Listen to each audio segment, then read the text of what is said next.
Hi guys, welcome back. So, it's another bad day. So, do we see more pain coming or will it get worse and worse? I think a lot of people would be wondering the same thing right now. And as you know, my holdings have been hammered by the whole Chinese stock section. I will share more of my thoughts, my take on this.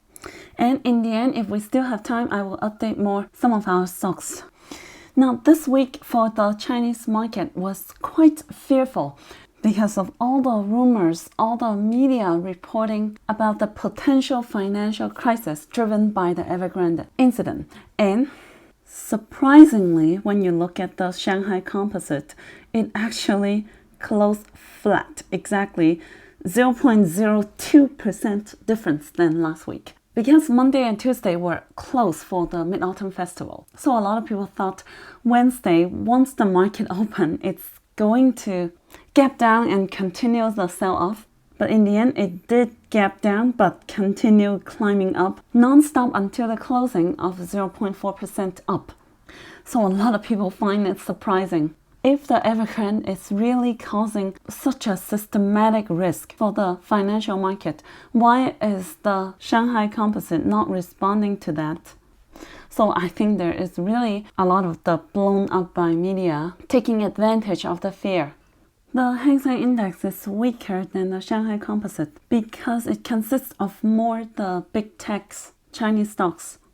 Right now we are still running with a divergence, making a lower low, but MACD higher low still. It might be getting close, but still higher low. About 1.5 weeks ago, I set two targets where the HSI can potentially drop to.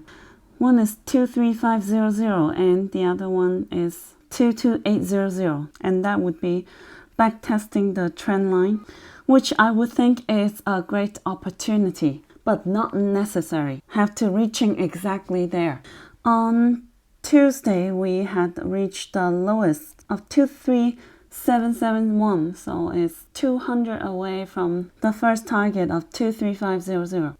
I would personally prefer for the index to drop all the way to get it over with, to finish the bear cycle, to shake out more of the weekends, and I hope that would be the final shake. And it's not surprising, you should all know my top 5 positions, and they take up most of my portfolio, the majority of it.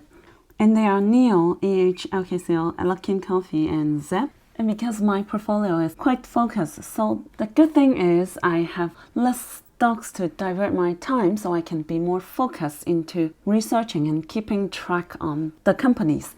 But the bad thing is that it would make my portfolio very volatile. Quite difficult to see a lot of the up and down almost every single day. It adds a lot of unnecessary stress when you are so focused into a few places.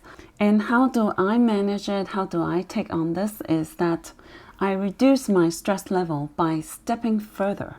Stepping further means looking at a farther angle instead of looking too close into everything. The way I see it is that I have my top 5 position and they take up most of my portfolio. The 5 of them should take up something like 70% of my portfolio, and then my top 10 positions should be somewhere around 80 to 90%. And then I have many small speculative positions, I think 20 plus of them. Each of them taking like 0.1%, 0.2, 0.5 to 1% of my portfolio, and together all of them might take less than 5 to 10%.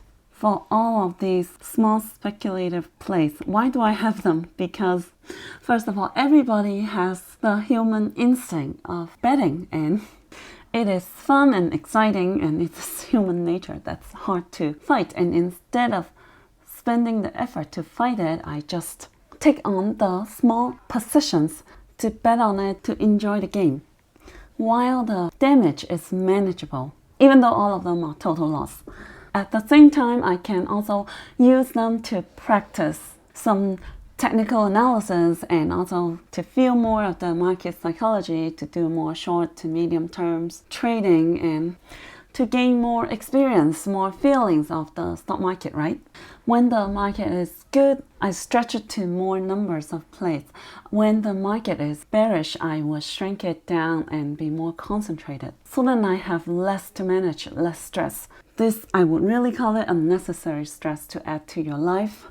And this is something I don't want and think is completely not worth it for any kind of investment, because adding too much stress, not only it would end up making you make the wrong decisions or impulsive decisions in a rush, and also you might end up transferring the negative energy, the stress, to your family. And then I think it's even less worthwhile, because what's the point of money if your family is not happy? That is my personal belief. At the end of the day, you work hard for your family. So what is the point to make money if you're making your family upset? So managing stress, reducing stress is quite important. So how do I manage stress or have less stress when I have concentrated into 5 positions that are quite considered risky investments? So how I consider this is that all of my top 5 positions, I invested in them because I believe they can 5 to 10x in a certain amount of time, could be 5 to 10 years maximum, right? So out of my top 5, as long as there is just one of them, so 1 out of 5 achieve the goal of 5 to 10x, then technically it can make up for all the losses of the rest of the 4. So that means, hypothetically, I just need one of them to be right. And then just this one of them can make up for all the losses of the 4 of them. Even if the rest of the 4 makes a total loss, it can still break even. But that is given the scenarios where I put equal amount of money in each of them, and that is not the case. But of course, I don't think that 4 of them would go into total loss and all to zero. But you get the gist of it. So just this alone had helped me reduce my stress by a large amount, because it means I don't need to be right 100%. I just need to be right 1 out of 5, and I can make up for all the rest of the mistakes. Because we are all human and everyone makes mistakes. And for the mistakes, instead of self-blaming, you can consider it part of the investment. Because for investment, you have to spend the original investment to make more of the investment back. That is the natural way, and that is how you can allow some mistakes. But of course, I don't think only 1 out of 5 would do that. Of course, I think it would be more, because I'm still optimistic and I have faith in them. And that is why I chose to invest in the first place. Now, Luckin had already helped me 5x my initial investment, because my cost was 3 point something. And right now, technically, I can just take out the original investment and let the profit run, which is 20 to 25% of my total amount of shares. NEO, I had once 10 to 20x, but I decided to average up. And same thing with EH and LKCO, I had 5x plus with them, and I decided to average up. But I really don't regret it too much, because I'm still optimistic for the future.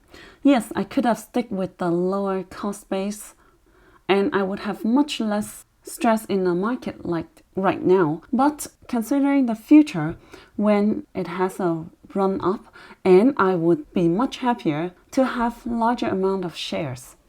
So that is what I mean by stepping further, taking steps back instead of looking so close, evaluating every single trade, every single day or week to see if the last choice you made was right or not. So days like this, I would prefer to do less trades, less transaction, less thinking about what my move last week or last week ended up right or not. Because you might gain some one day and lose it the next day, and who makes money is the broker by your transaction fees. So that is how I manage my stress, by stepping further. This is how I reduce stress, even though I have a lot of the speculative and small cap and make it or break it stocks or high risk portfolio. And then the everyday up and down movement doesn't really bother me that much. But of course, you have to be able to take the temptation of the stocks you didn't buy it that has a run up, because not everything should be yours. So if you missed some run up for some stocks, it's okay. You cannot make every penny out of the stock market. Right now, the market is not normal because all I see is the company's fundamental is getting better while the stock price is getting lower. I understand for some companies that you may not have too much access or the company doesn't post too much. It's stressful, worrisome to see it falling. But right now, it's almost everything. I'll give you an example. We know Xiaopeng because they are one of our clients. We know the management team. We know that things are going better and better for them. But the share price has not been resulting on it at all for the last few months. Because when you see the share price falling, you can't stop it but ask, what's wrong with this company? Is it their product? Is it their management team? Is it their market share losing to Tesla, losing to new competitors, losing to traditional car players? And I can tell you it's really not because of those that the share price are falling. We have made this cross for a while now, and I don't think it's sustainable. It usually won't last very, very long. Amazon had went through the whole dot-com bubble like this while the fundamentals getting better and the share price is constantly falling for 1 to 2 years. But eventually the price would pick up and start to reflect the value of the company, and it would happen quite fast once it begins. And I think it would be hard to buy back what I have sold at that moment. So that's why I rather sit tight. So some of you might wonder when is the interview coming out, and I would say pretty soon because right now we're just waiting for the approval. But before we post this, I want to say a little tiny detail of the we word being used, or our. So instead of asking how do you take on this, I would say how do we take on this? Instead of asking what's your strategy, I would ask what is our strategy? And I realized this word might create some wonder, and there would be some negative comment coming back again and say, I knew you were part of the company. I knew you were hired by the company to pump up the stock, etc. Everything. So I want to give you a heads up first and explain a little bit why I would use the we word instead of the you or your.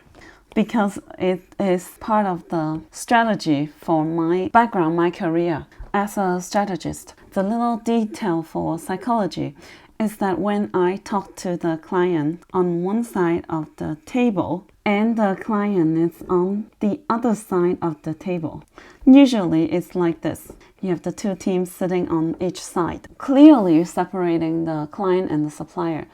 And for me, I always would use the word we to psychologically imply that we are together. We are the same team and we are solving the same problems that we share together.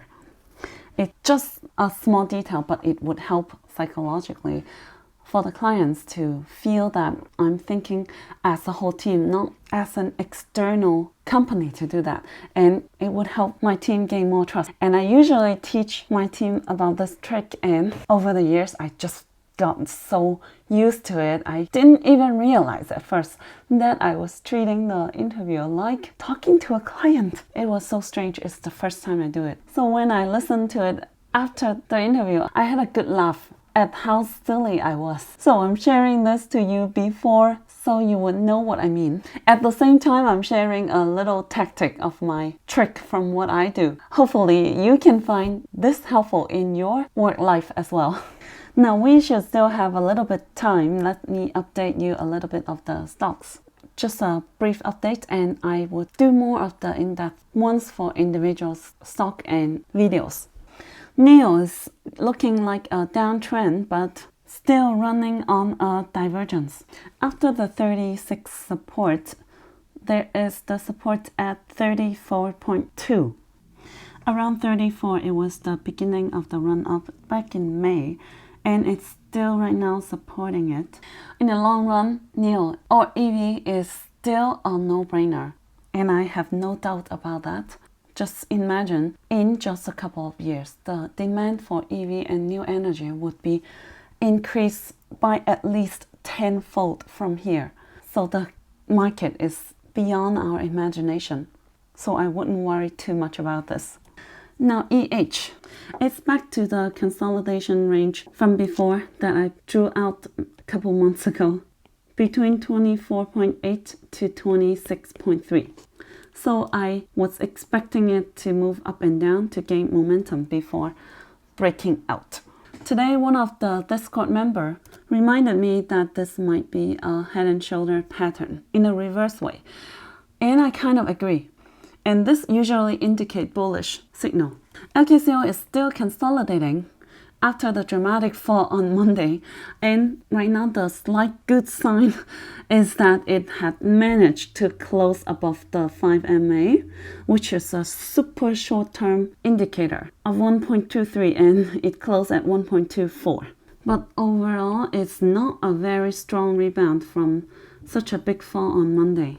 ZEP had been falling for a while. I think one reason is Xiaomi CEO selling stocks, and the other reason is Apple releasing new Apple Watch. So I think the market is digesting that. In the long run, I don't necessarily think Apple is a competitor for ZEP because they are quite different in product range and price range.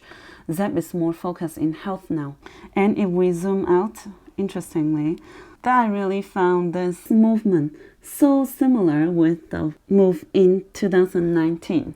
Look at the 2H, almost identical pattern. And what happened after that? Consolidation, breakout. So are we gonna see the same thing, consolidation and breakout? We'll see about that. The biggest mover today should be CAN, ticker symbol CAN, and not in a good way. It had gap up and continued selling off with no rebound, almost. Breaking support and with massive volume too. The news was because China is reinforcing the crackdown on crypto activities. So all the crypto related stocks dropped, and especially CAN. Right now it's supported by the support of 6.1. So I suggested to have stop loss at 5.9 to catch a speculative rebound. WIMI had broken the 4.2 support, but stayed above the 5MA, and the $4 I said it cannot drop. Had dipped below in the middle of the day, but managed to stay back above. So let's see if it can continue consolidating like this. Because when it gapped up on that day, it had a large increase of volume, and when we dip back down, the volume shrank by a lot. So it's good to be this way. Now that's it for today. I hope you have a wonderful weekend. And if you have enjoyed this video, please give me a big like and write me a great comment, and I'll see you in my next video. That's it guys. Hope you can find my videos helpful. Make sure you subscribe to my channel and give me a big like. Thank you.